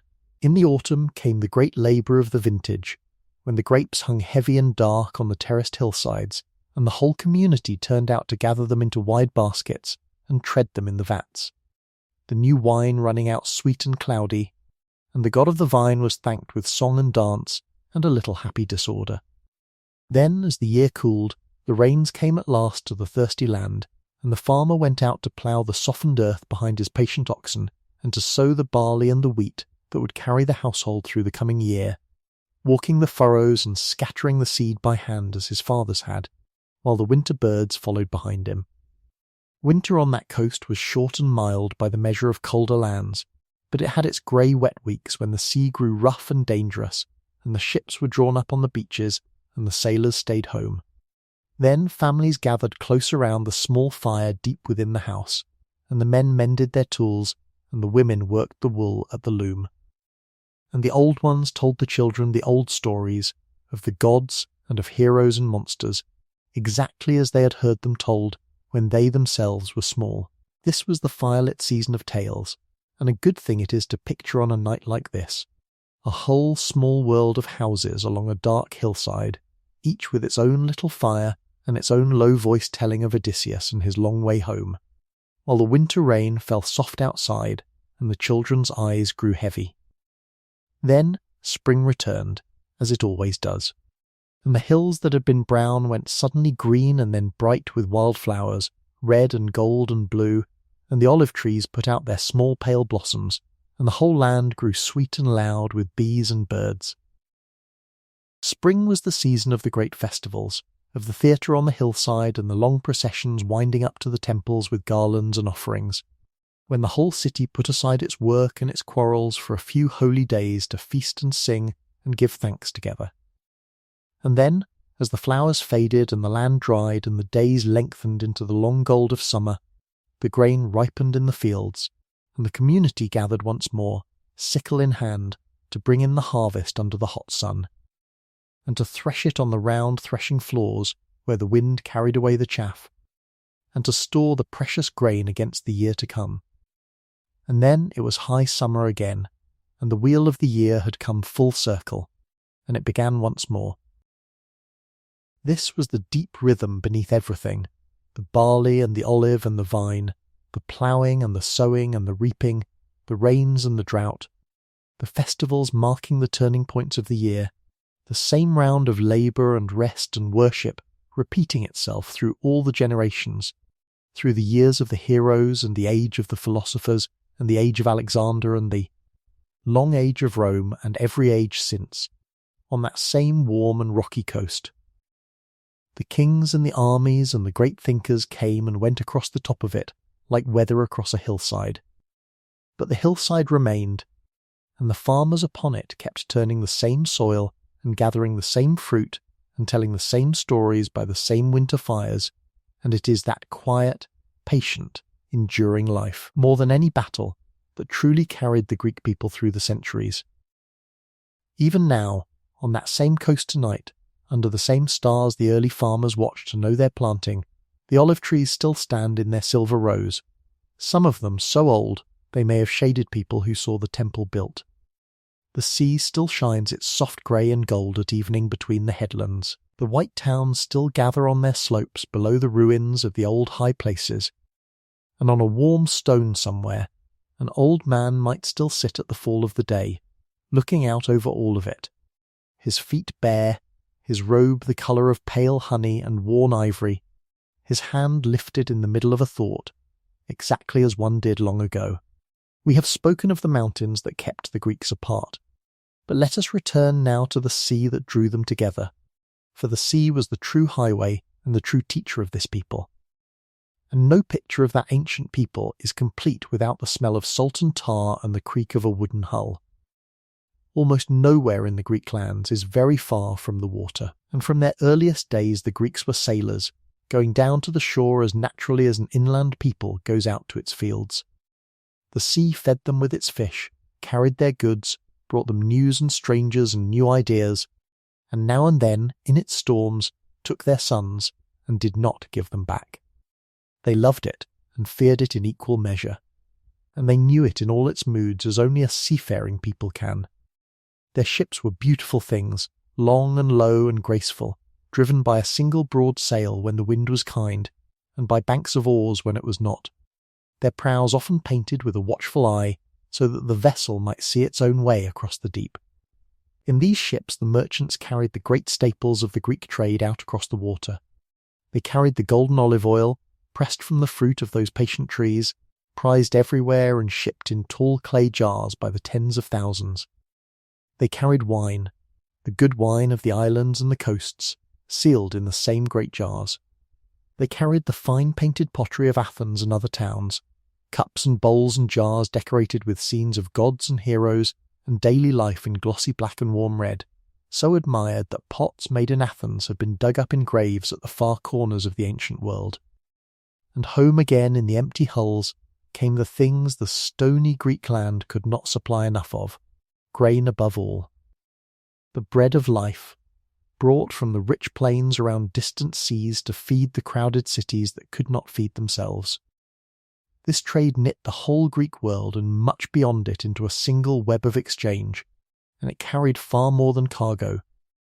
Along the same sea roads that bore the oil and the wine there travelled ideas, and skills, and stories, and gods, and the letters of the alphabet, and the very habits of mind that made the Greeks who they were. A potter in one city learned a new way of glazing from a pot that had come across the water. A young man sailing with his father's cargo saw a strange temple in a foreign port and carried the memory home. A philosopher's teaching, written on a scroll, travelled in a merchant's chest from the city where it was composed to a city 1,000 miles away, where another mind took it up and argued with it and passed it on again. The sea made the Greeks curious and open and quick, and it kept their scattered cities forever talking to one another and to the wider world, so that no single valley could sink for long into the sleep of the wholly isolated. And it was the sea, too, that carried the Greeks out to found their daughter cities on distant shores, as we saw earlier, so that the Greek world by its height was not a country, but a great scattered ring of towns strung all around the shores of the Middle Sea and the sea to the north, like lamps set around the edge of a dark courtyard.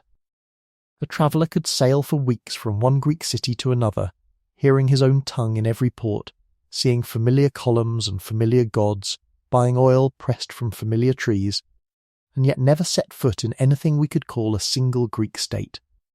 For these cities owed each other nothing but kinship, and a shared way of seeing the world. It was a civilization held together, not by a government or an army or a border, but by a language, a set of stories, a way of life, and the patient grey sea that ran between all its parts and joined them.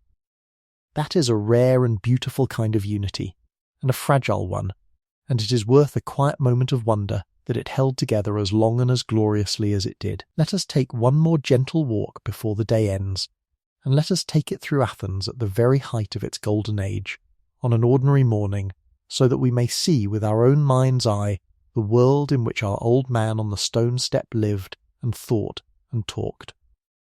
Picture the city waking in the thin gold light of early morning, the smoke of 1,000 small cooking fires rising straight into the still air, the first carts creaking in from the countryside, loaded with vegetables and firewood and jars, the streets narrow and dusty and winding, the houses plain and shut against them, all their life turned inward to their courtyards. Above it all, on the great rock at the centre, the new marble of the temple would be catching the first light, still bright and freshly painted, the tallest and finest thing for miles. Down in the agora the day would already be quickening. The stalls were going up under the cool of the long colonnades, the sellers laying out their wares on tables and mats. Here were baskets of figs and grapes and olives, jars of oil and honey, fresh fish still shining from the sea, loaves of barley bread, cheeses, live birds in cages, wool and cloth and sandals and pots. Here money changers sat at their little tables, and here public officials checked the weights and measures to keep the trade honest. Farmers who had walked in from the countryside before dawn stood beside their produce, and slaves came with baskets to buy the day's food for their households, for it was thought beneath a citizen's dignity, in some circles, to be seen carrying the shopping himself. The air was full of the smell of fish and bread and dust, and the sound of 1,000 voices bargaining and greeting and arguing. And through this crowd, on such a morning, an old barefoot man might come wandering, in a plain worn robe, his grey beard curling, his eyes bright and amused, stopping to talk with whoever crossed his path.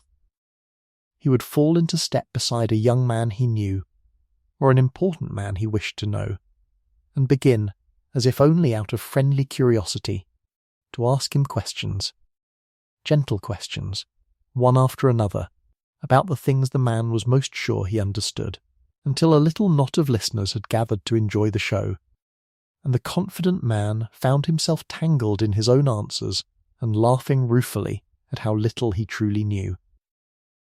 This was Socrates at his work, and his work was simply this: the endless patient questioning of his fellow citizens in the open marketplace of their own city, in the very heart of the freest and most talkative community the world had yet produced. There was no lecture hall, no fee, no diploma.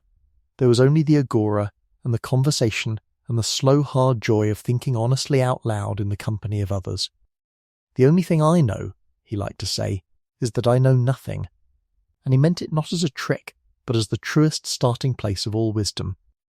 An unexamined life, he told the young men who followed him, is not worth living for a human being. And when they pressed him on what mattered most, he would answer, I do not go about caring for money or honour or reputation, but for this one thing, that the soul should be made as good and wise as it can be. For wealth does not bring goodness, but goodness brings wealth, and every other blessing, both to a person and to a city. That is perhaps the truest single picture of what made that people who they were, and it is a homely one.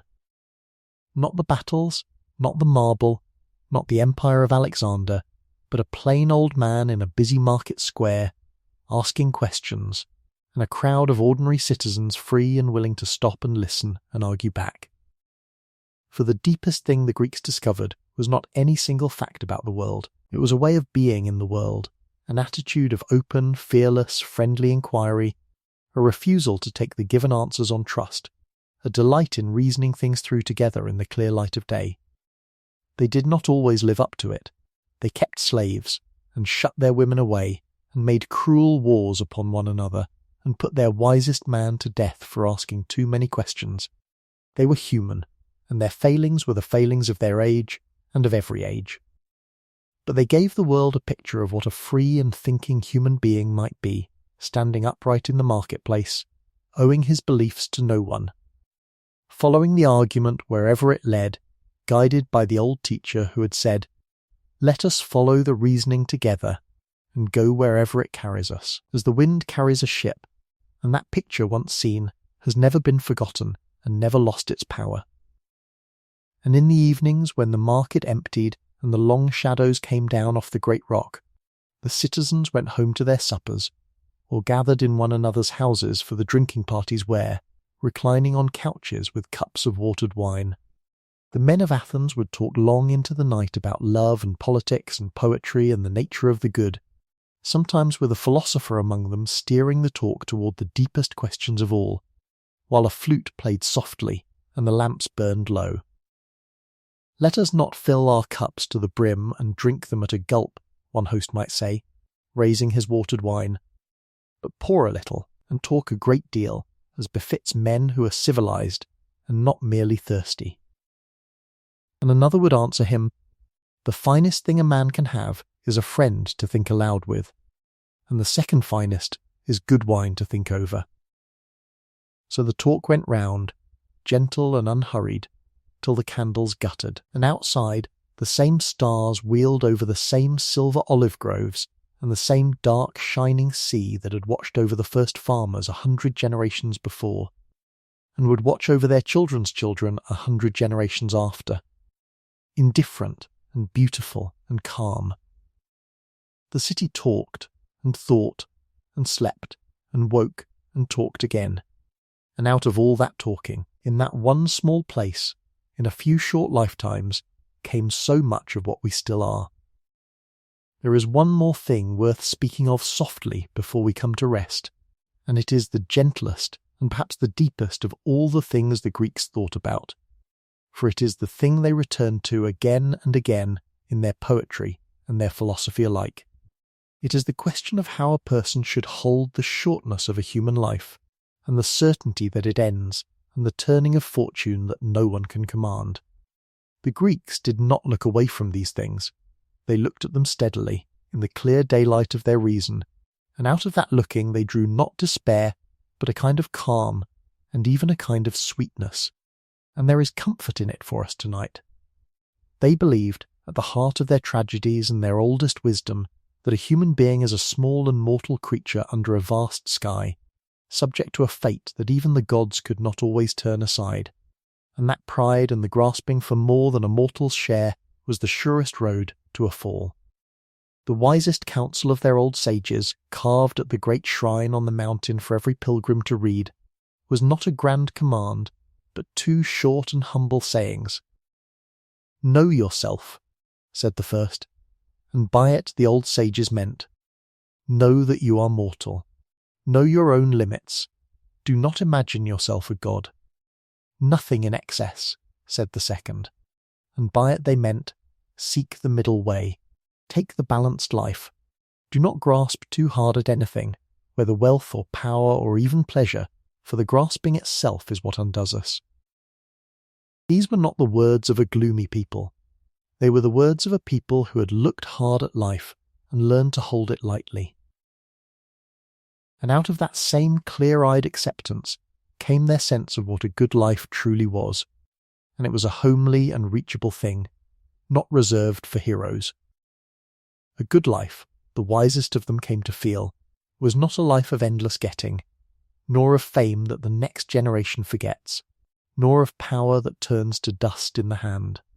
It was a life of doing one's own work well and honestly, of loving one's friends and family, of taking honest pleasure in the simple gifts of each day, the bread and the oil and the wine, the sun on the old stones, the talk of good companions, the beauty of the world, and of meeting whatever came, the good fortune and the bad alike, with a steady and untroubled mind. Count no man happy, ran one of their oldest sayings, until he is dead and the whole shape of his life can be seen.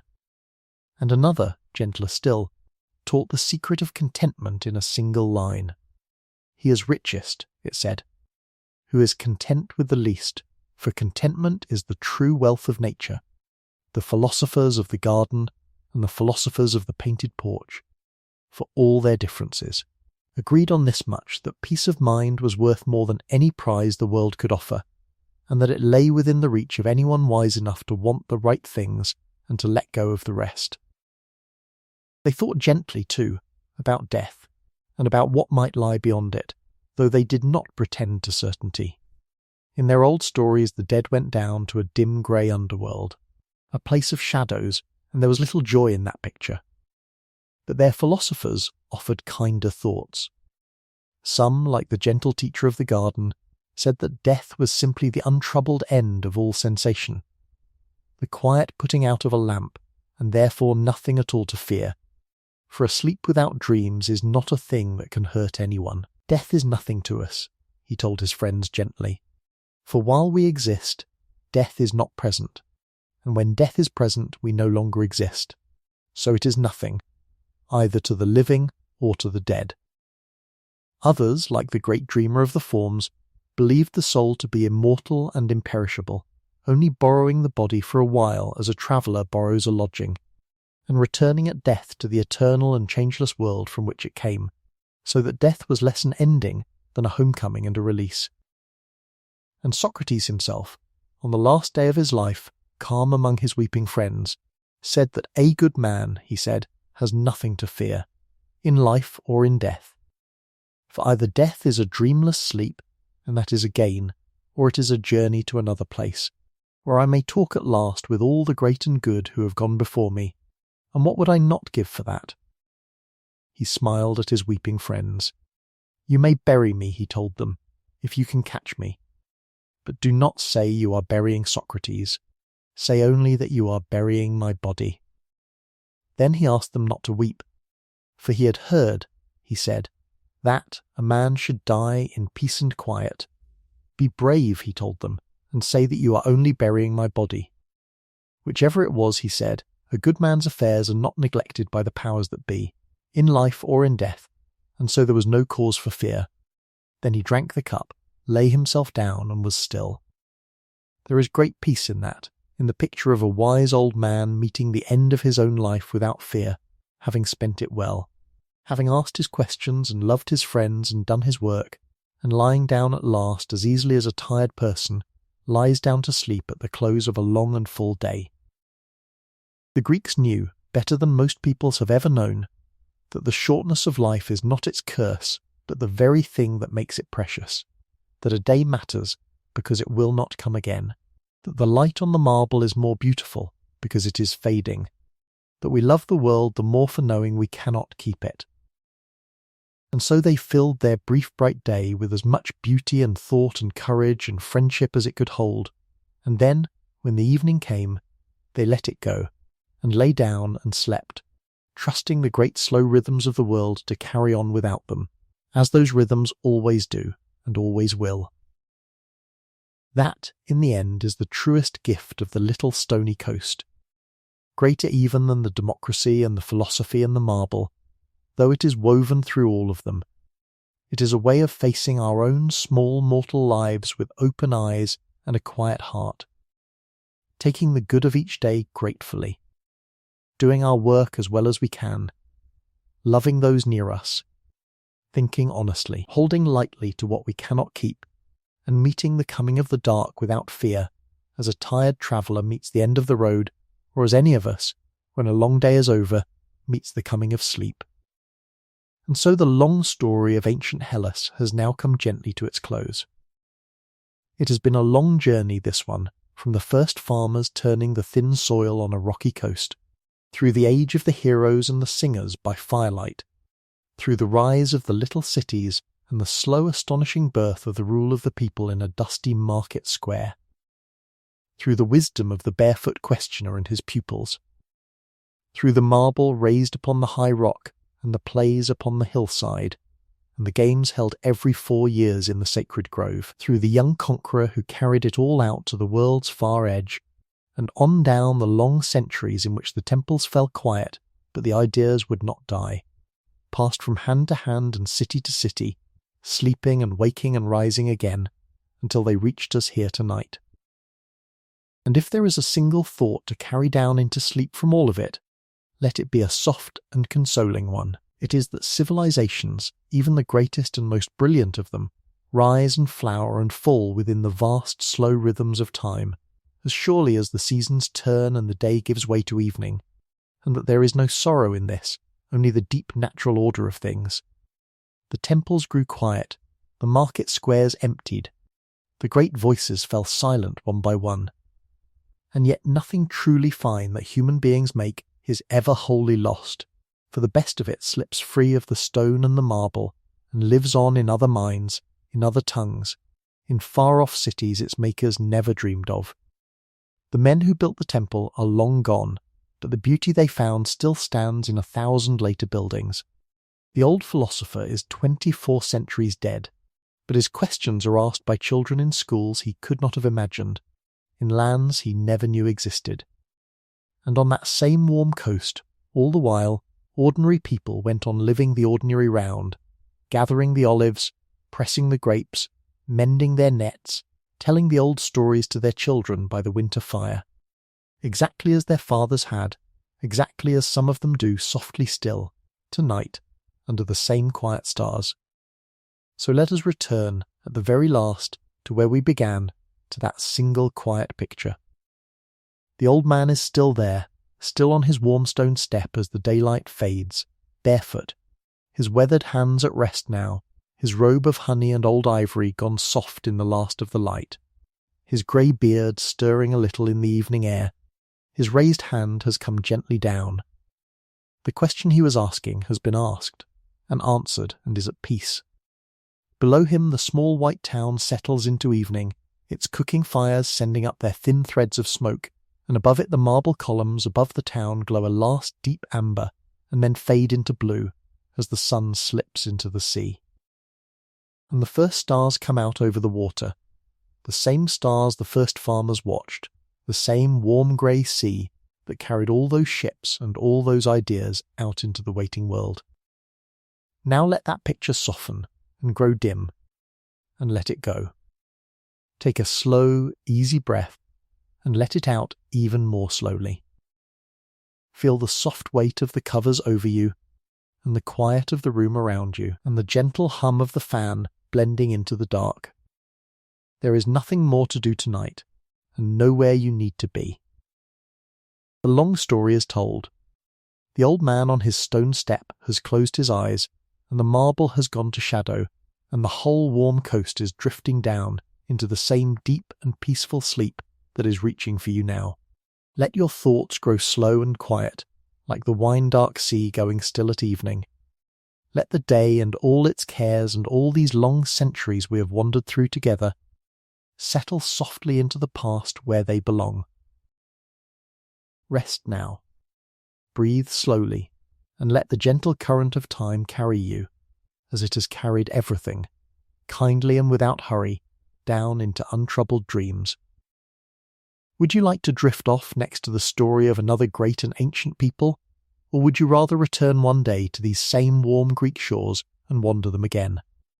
There is no need to decide anything tonight. For now, simply close your eyes and let go and sleep well.